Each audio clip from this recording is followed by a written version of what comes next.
feel? Is it a potential banana skin when you fight on the 24th of July? No, I think that, I've been out 6 months now. It's important that I just brush some cobwebs off.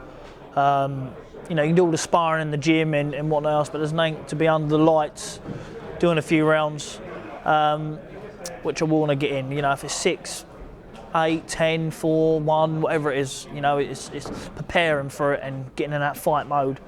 And I think I need that just before this big one. And then after the warm up at Wembley, what will you do after that? After the Wembley, I think that I'll go straight out to. I'll have a week off. Then I'll be packing my bags and off to the Macklin Gym Marbella, MGM Gym. Speaking to Daniel and that here, and I need that. I need that surrounding again because it done me such good stead last time, and it's only done me a lot bigger stead this time to be world champion.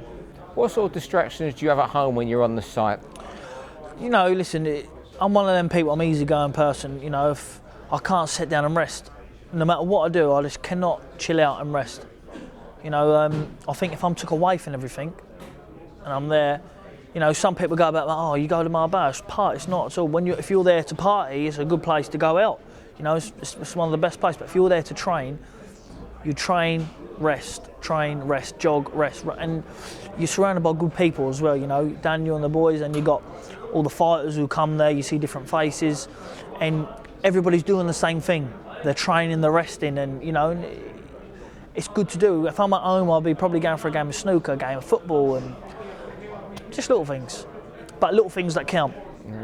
And you got Andy Lee on September 5 is a big world title fight. Were you a bit disappointed? You wasn't Chris Eubank Jr. you could silence again, or was Andy Lee always your number one if you had a choice? Andy Lee is always the number one for me to fight. Chris Eubank, I've beaten him. I didn't need to go there and do it again.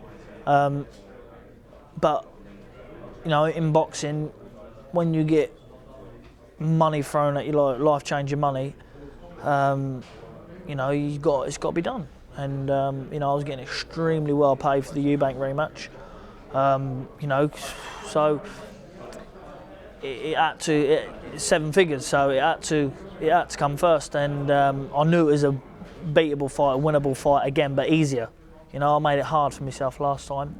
But he wouldn't vacate a belt, so that's he's pushed to the side now. And if ever we meet again, but he's got to bring something to the table now. Everyone else has to work and earn a shot. So just because of his dad, it don't mean that he's got the right just to say who he wants to fight when he wants to fight him.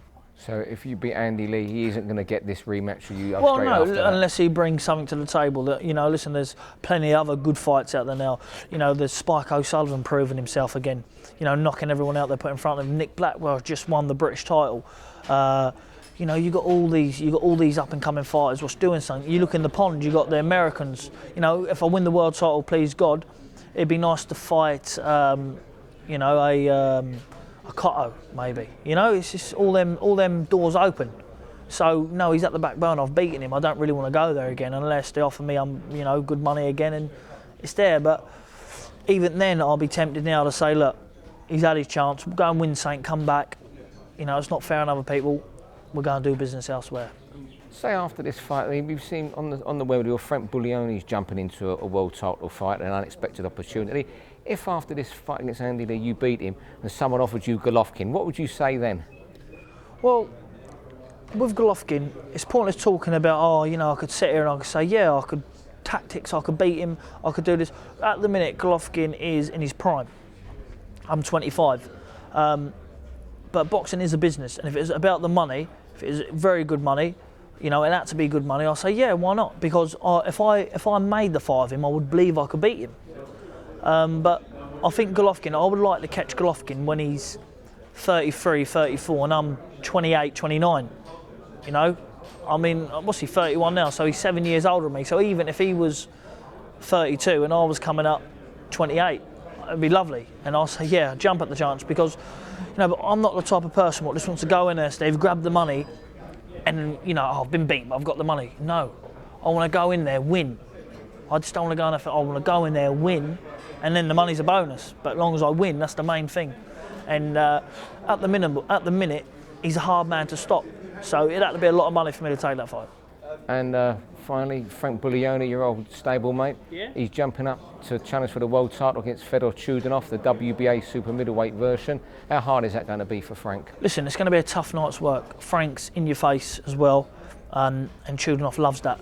If Frank gets in his face and chooses to have a slug up with him,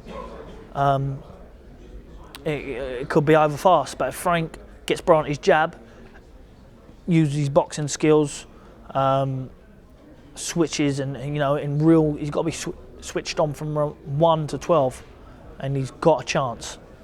I'm not saying he's not in there with Andre Ward of his weight. He's in there with a novice who's had 11 or 12 fights and world champion. So Frank could beat him.